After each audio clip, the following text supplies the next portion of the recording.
उंदलस के शहर से कुछ फासले पर एक पुरसुकून बस्ती में सालेह नामी ताजिर रहता था।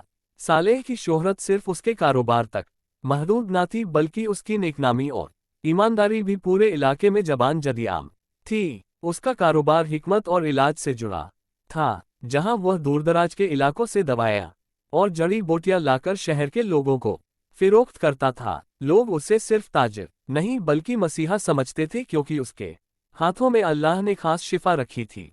साले का घर छोटा मगर मोहब्बत और सुकून से भरा हुआ था। उसके साथ उसकी बीवी और एक बेटा नासिर रहते थे। नासिर अभी जवानी की दहलीज पर था और वालिद के साथ ही दुकान पर काम करता था। वो बाप के नक्शे कदम पर चलते हुए न सिर्फ कारोबार सीख रहा था, बल्कि बाप की सच्चाई, मेहनत और खिदमत खल्क के औसाफ भी अपने अंदर समो रहा था।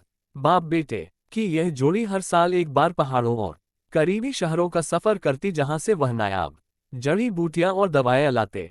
सालेह की दुकान आम दुकानों से मुख्तलिफ थी।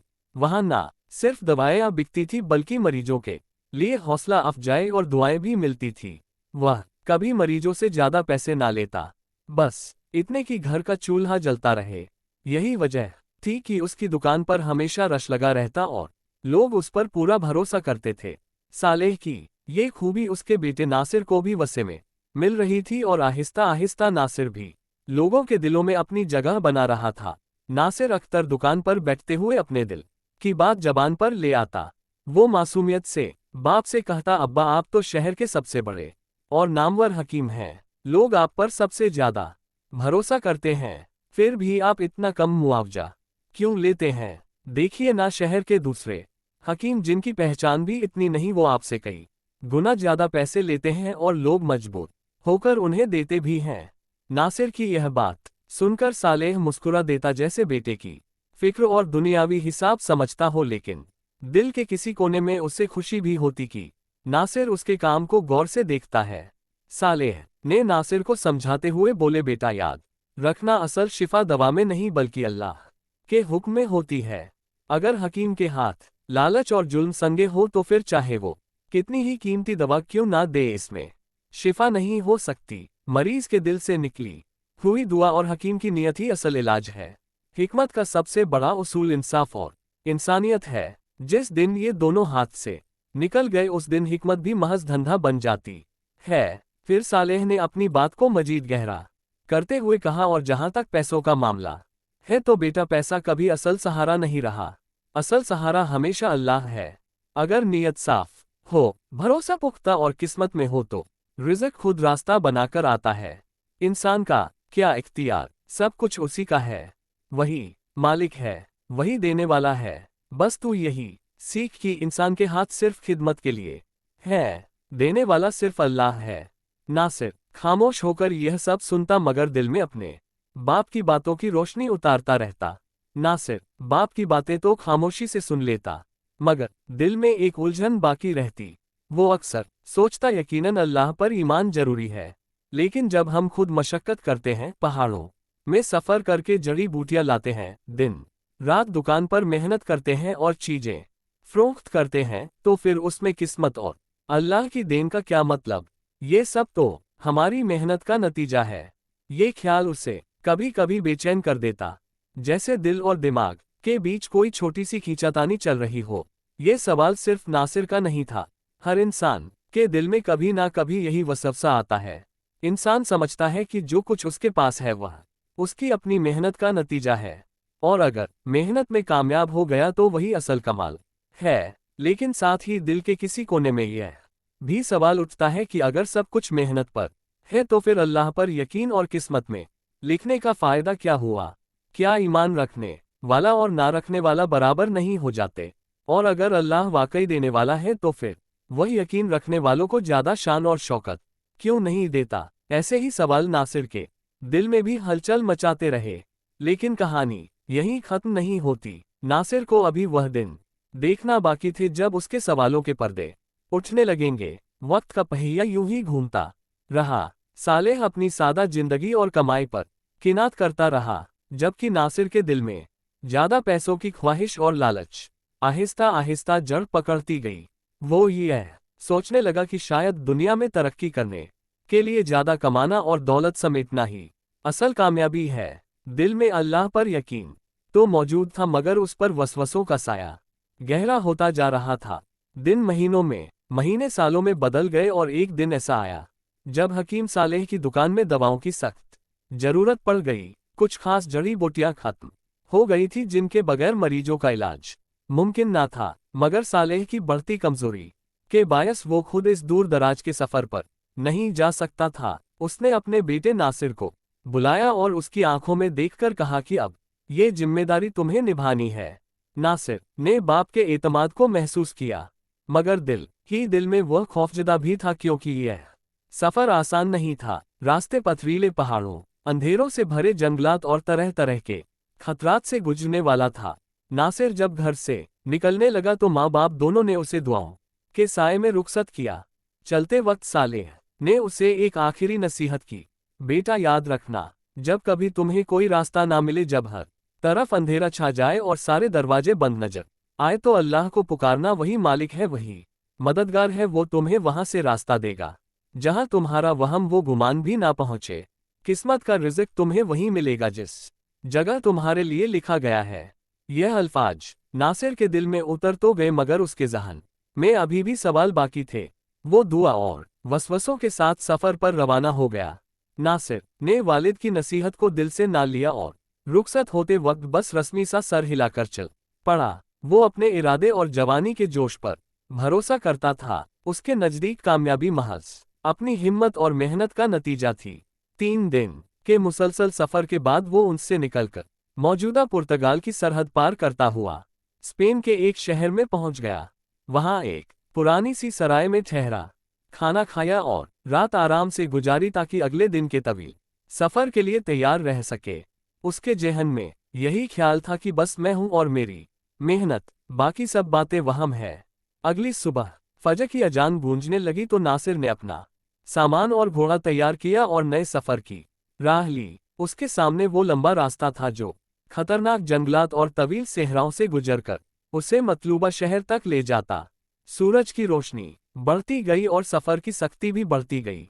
वो अपने जवान कदमों के भरोसे पर आगे बढ़ता रहा, मगर हर लम्हा दिल में एक छोटी सी बेचैनी भी छिपी रही, जो उसे याद दिलाती थी कि यह सफर इतना आसान नहीं है। दोपहर के करीब नासिर की ताकत जवाब देने लगी। धूप की शिद्दत और सफर की तकन ने उसे मजबूर कर दिया कि कहीं साया तलाश करे।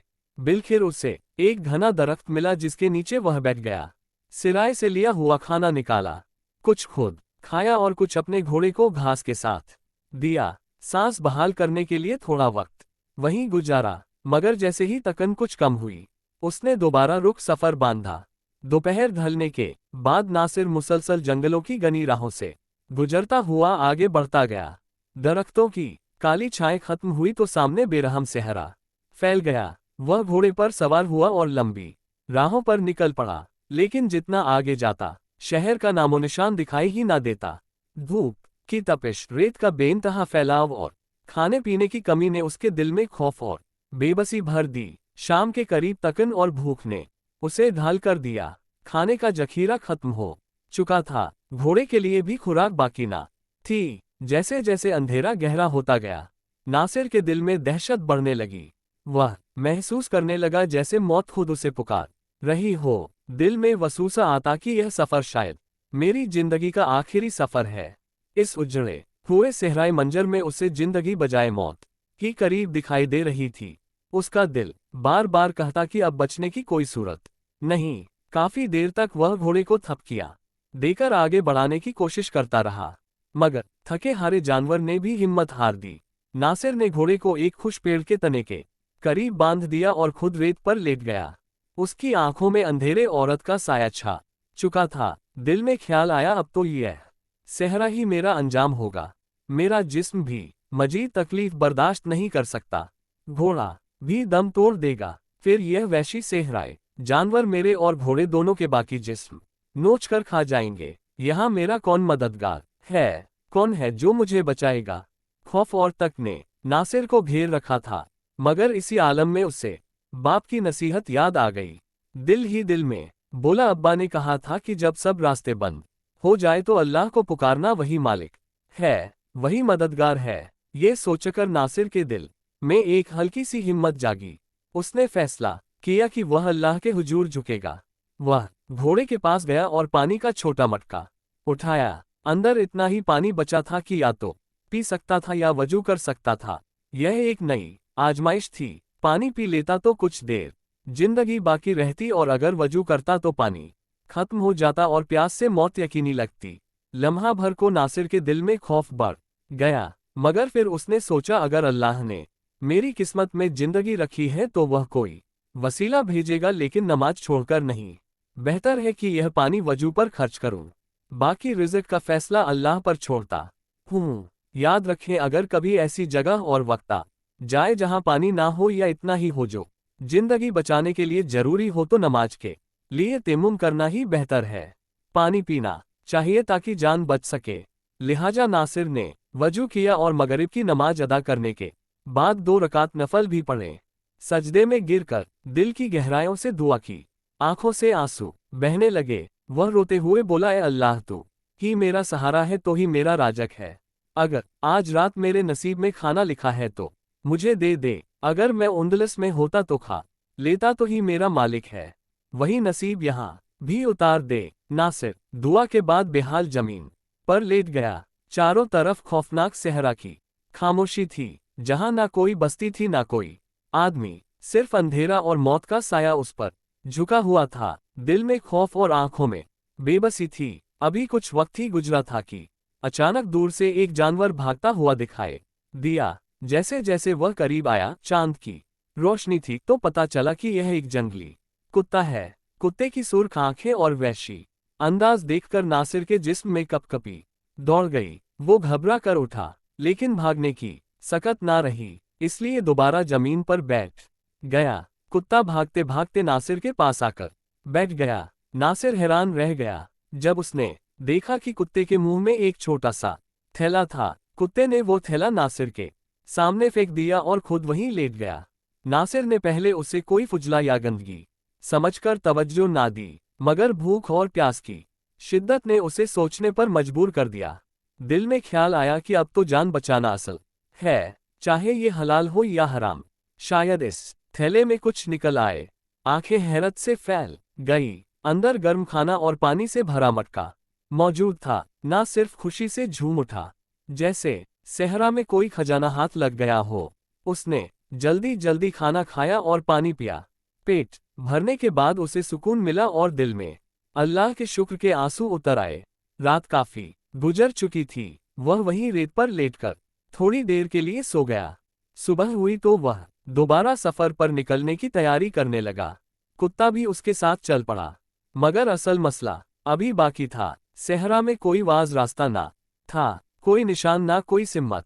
नासिर दिल में सोचता रहा, बस चलता रहूंगा, कहीं ना कहीं पहुंच ही जाऊंगा। नासिर कुछ दूर गया ही था कि कुत्ता जोर जोर से भौंकने लगा और एक तरफ मुड़ गया। नासिर ने सोचा, ये बस जंगली हरकत है, इस पर कोई तवज्जो ना दी और सीधा चलता रहा। लेकिन कुत्ता वहीं बैठ गया और मुसलसल भौंकता रहा, जैसे उसे रोकने की कोशिश कर रहा हो। नासिर कुछ दूर गया तो रास्ते में एक खौफनाक दरिंदों से भरा जंगल नजर आया। यह मंजर देखकर वो फौरन पलटा और वहां से भाग निकला। वापस आकर उसने उसी कुत्ते का पीछा शुरू किया और दिल में सोचा कि शायद यह मेरे लिए अल्लाह की तरफ से कोई वसीला हो। लिहाजा कुत्ता आगे और नासिर पीछे चलने लगे। कुछ देर बाद नासिर के सामने एक छोटा सा घर दिखाई दिया। घर देखकर नासिर के दिल में जान आ गई कि आखिरकार इंसानों की बस्ती मिल गई। वह दरवाजे के करीब पहुंचा और दस्तक दी। अंदर से एक बूढ़ी औरत निकली। उसने शफकत से कहा, क्या बात है बेटा, क्या चाहिए?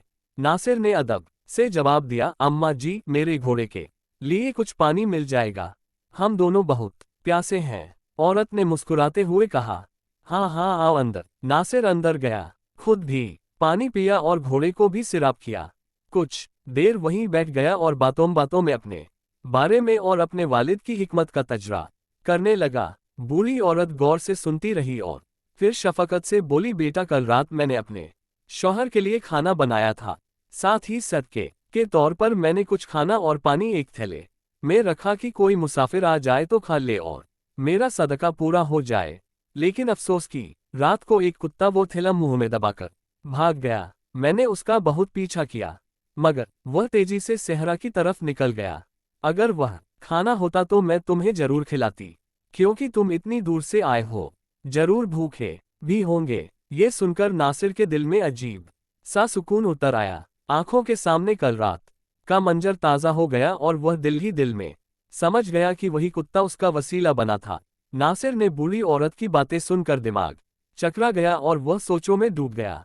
फिर उसने सारी दास्तान बयान कर दी कि वह खाना दरअसल उसने ही खाया है ताकि औरत बेफिक्र हो जाए। बूढ़ी औरत ने नरमी से कहा, बेटा, मैंने अपने बाप और एक आलिम से सुना है कि जो किस्मत में होता है वही तुम तक आता है, लेकिन उसके लिए मेहनत शर्त है।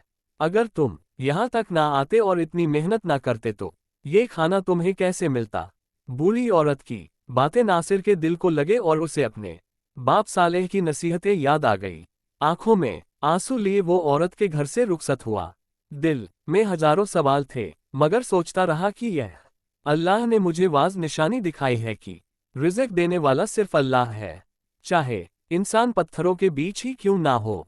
मुख्तसर यह कि नासिर ने जड़ी बूटियां खरीदे और वापस उनस पहुंच गया। उसने सारी दास्तान हकीम साले को सुनाई। हकीम मुस्कुरा कर बोले, बेटा, तुम मुसलमान तो थे, मगर अल्लाह पर यकीन पुख्ता नहीं था।